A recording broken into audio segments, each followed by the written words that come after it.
Hello and welcome to another episode of Virtual Legality. I'm your host, Richard Hoeg, managing member of the Hoeg Law business law firm of Northville, Michigan.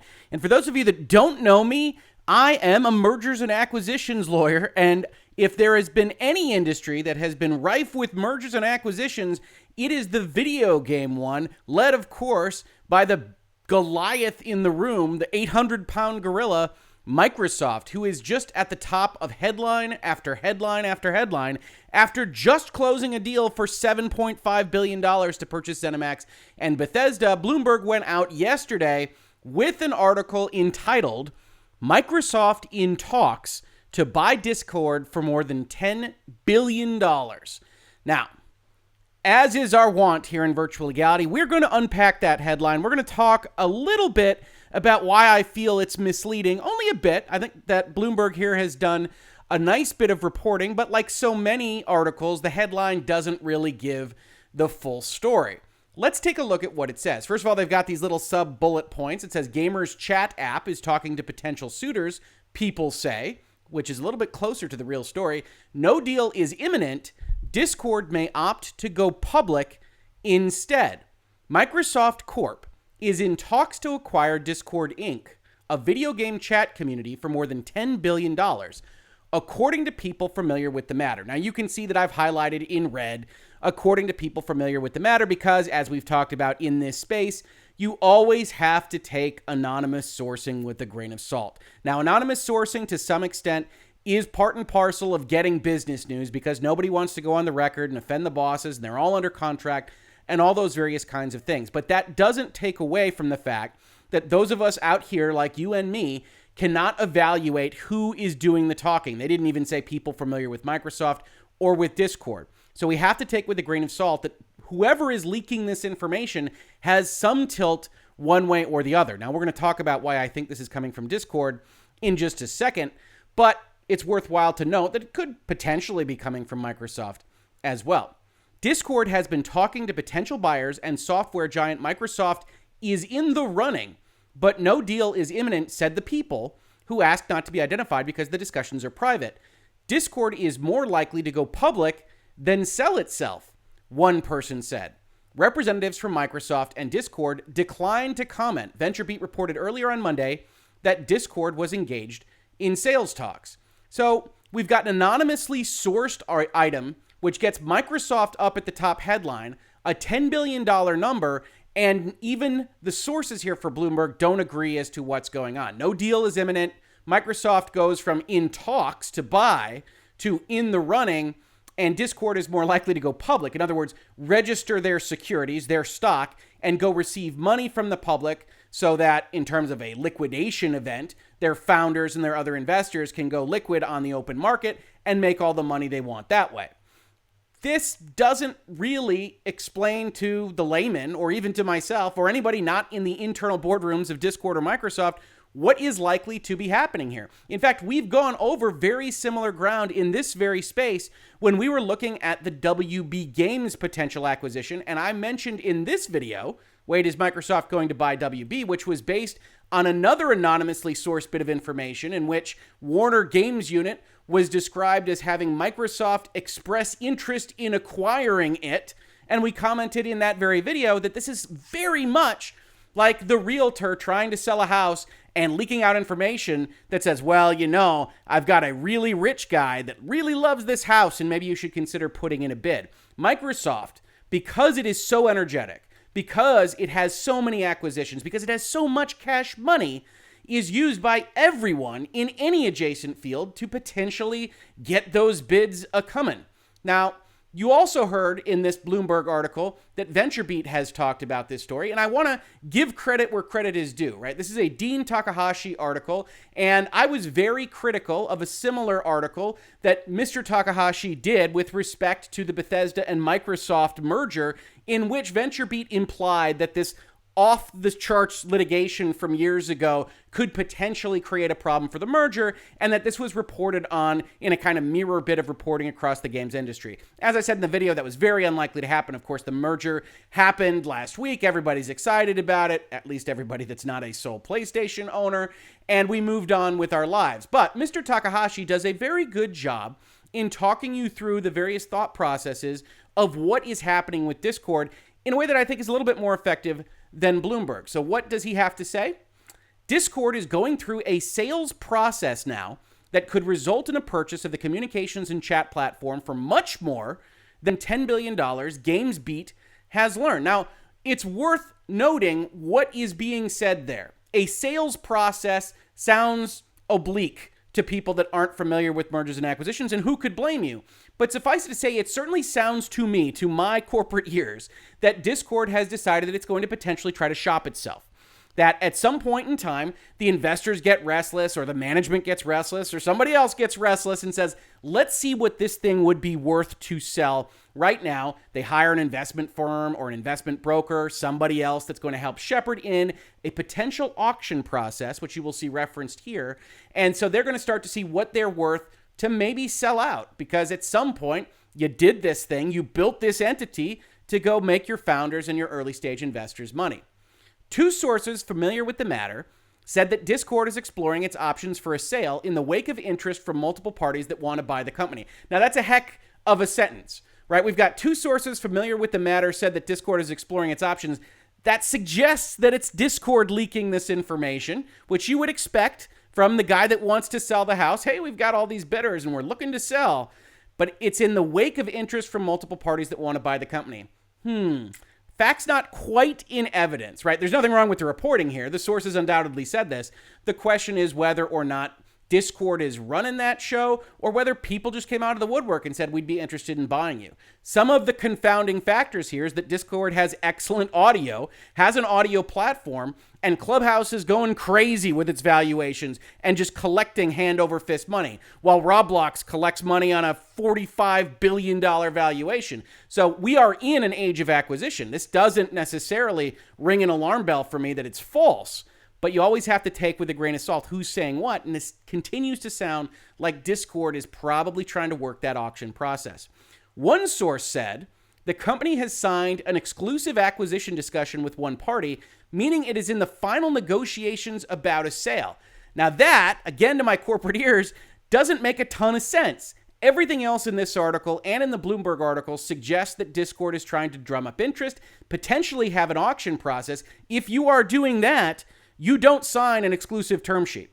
An exclusive acquisition discussion, as it's described here, would be a document, whether it's in letter form or something more formal, that would say, okay, we think we're pretty close on deal terms. We agree to only talk to you and no one else for a period of 30 days or 60 days or 90 days or whatever it might be. That doesn't make a ton of sense if you're trying to drive up the price of your company. In fact, boards of directors and management have gotten into trouble for signing exclusivity agreements where another potential suitor could have made their stockholders, their investors, more money. So we now have a bit of conflicting reports here, as we'll see in this article. Doesn't mean the reporting is wrong. Doesn't even mean that any of these sources, which may be the same or may be different, is wrong, but folks that aren't in the boardroom, folks that aren't on the corporate law side of things, may be getting a little bit confused about what the exclusivity is here, or whether or not multiple exclusivities have been entered into as part of an auction process. Discord, as described in this article, is considered a strategic asset as it connects game companies with their biggest fans in audio and text chat communities. But whether it sells or not will depend on Discord CEO Jason Citron, who will have to decide if the company can better fulfill its mission as part of another company. Now, that's an interesting line in and of itself, right? I don't know the ownership block, the control block of Discord, but this line suggests that the CEO of the company maintains a controlling interest in the stock of Discord. If that is in fact the case, then yes, you have all sorts of different interests, because Jason Citron is the current management. If he sells out, he may not be afterwards.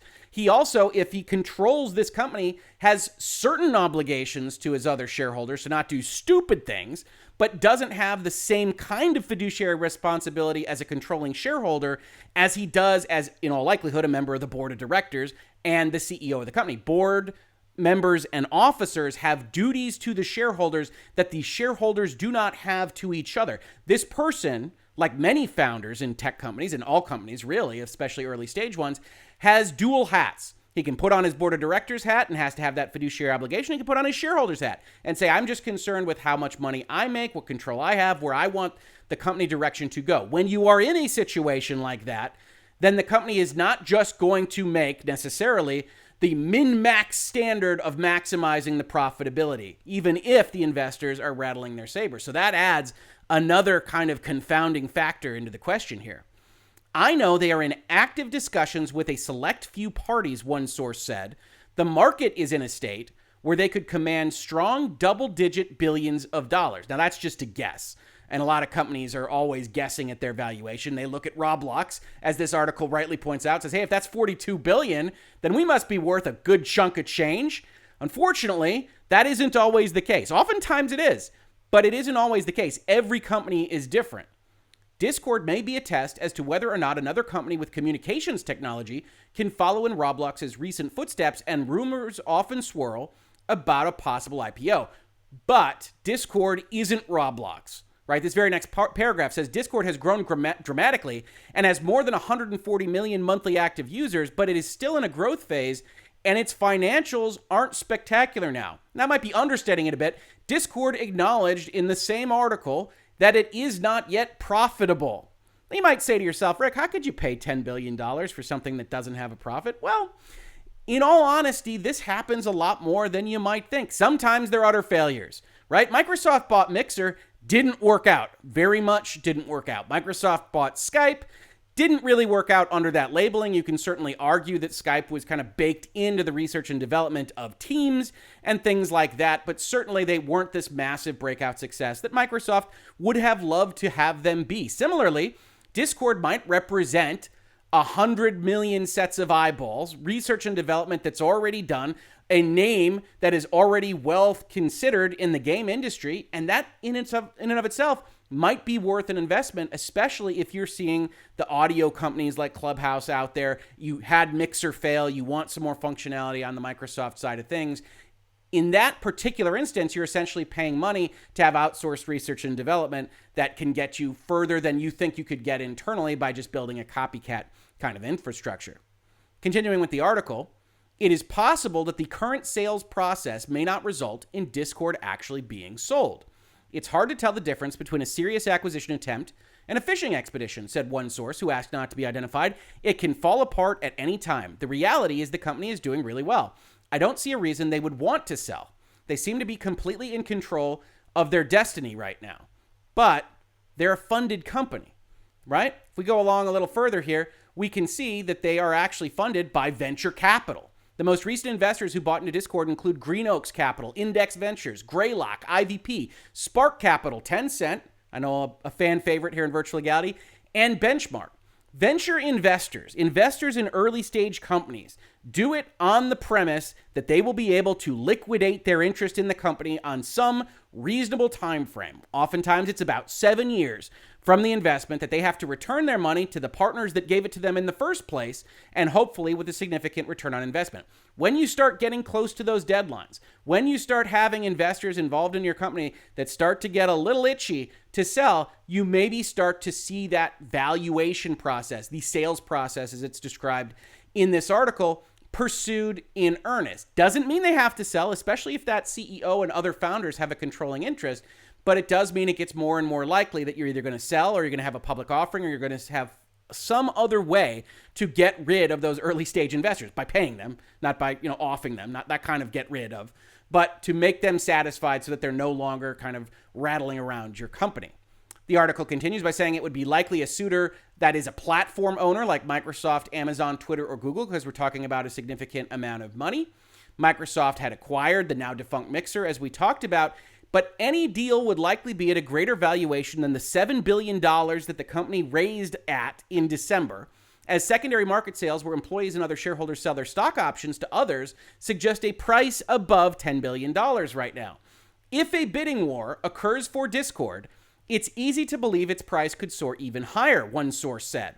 A second source familiar with the context of the possible sale said that they wouldn't be surprised if the bidding took the value beyond $20 billion. Now, if you're trying to set up an auction process, there's a couple things that you don't do. You don't sign an exclusive acquisition discussion with only one party. you also probably start leaking out that the big gorilla is interested in the company because you want an auction process to happen. You want everything to go down to get you to that $20 billion valuation. Then maybe people familiar with the matter call up their friends at Bloomberg and say, hey, Microsoft Corp, you see what they just bought? They just bought ZeniMax. They're interested in us for $10 billion. What are you interested in us for, Amazon? What are you interested in? Google, Facebook? We might be willing to talk to you, but you got to get in fast because Microsoft might just sneak in there for the cheap price of $10 billion. Now, another thing people ask me about is why in the world would Microsoft do this? As I've mentioned earlier in this video, outsourcing research and development is a possibility. Just outsourcing the actual accrual of eyeballs is something that can save time if your cash money is worth more with the thing already set up and under your umbrella than you think it would take to actually build up that infrastructure and goodwill on the outside. So there are reasons to do it. You also might just have cash that you don't have a better investment strategy for. But also, it's worth noting that Microsoft is basically looking at these kinds of services extensively. Bloomberg properly reports here and says Microsoft, which last year sought to buy social media app TikTok, held talks to acquire Pinterest Inc., and has been shopping for assets that would provide access to thriving communities of users, according to people familiar with the company's thinking. Now, that phraseology generally means somebody at Microsoft. But again, we don't know who, and we don't know what interest they have in delivering that information to Bloomberg, or whether it was delivered separately as part of this article or in another context. Microsoft possibly acquiring Discord makes a lot of sense as it continues to reshape its gaming business more towards software and services, said Bloomberg intelligence analyst Matthew Canterman. There's a big opportunity to bundle Discord's premium offering of Nitro into the Game Pass service to drive more subscriptions from the last reported 18 million. And indeed, that might be where the rubber hits the road here. Because as we can all see with what Microsoft is doing right now, they are trying to build value for Game Pass. Their long-term game plan is to have everybody that is at all interested in video games have Game Pass as effectively a de facto mandatory subscription.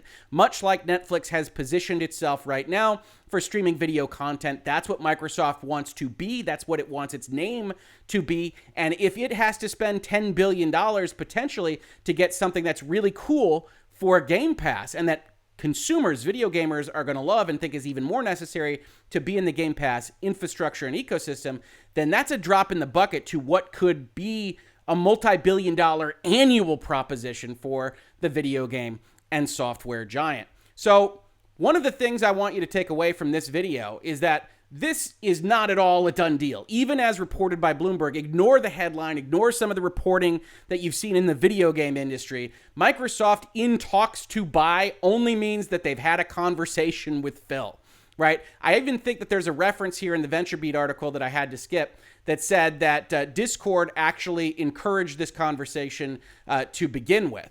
That they said, hey, Phil, are you interested in buying the company?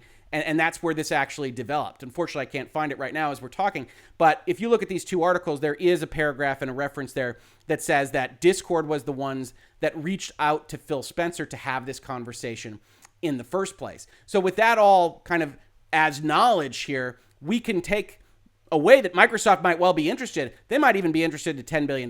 They're probably not interested in getting into a bidding war, depending on what their own financials say. And so I put in the thumbnail, don't count that $10 billion just yet. Discord seems to be in a fine position, if VentureBeat is any indication, to potentially have a sales process that results in more, or a public offering and liquidation of its initial investors that could result in founder control continuing for the company.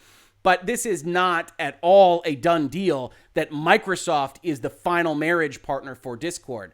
Discord does not even appear to have decided what marriage partner it wants at this point in time, or if it wants to get married at all, which is really, I think, the takeaway point for this story, even more than some of the headlines that you have read. This is Virtual Legality for today. If you enjoy talking about the business and law of video games, pop culture, music, movies, television, and more, consider supporting the channel. Every single little bit helps, and we are doing more and more of this as the days go on. We've got a Patreon with some really cool tiers and rewards. We've got Streamlabs for just drop-down donations and tips. Very much appreciated for those. We've got a store with t-shirts and mugs and hopefully new designs coming up soon. And if none of that appeals to you, the very best thing you can do is just subscribe to the channel, ring the bell, leave a comment for the YouTube algorithm, and tell your friends that we're having good, insightful, intelligent, educational, entertaining conversations about the stuff you already read about and that you already love in this space here in Virtual Legality. If you caught this on YouTube, thank you so much for watching. And if you listen to it as a podcast, thank you so much for listening. And I will catch you on the very next episode of Virtual Legality. Virtual Legality is a YouTube video series with audio podcast versions presented as commentary and for education and entertainment purposes only. It does not constitute legal advice and does not create an attorney-client relationship. If you have legal questions about the topics discussed, please consult your own legal counsel.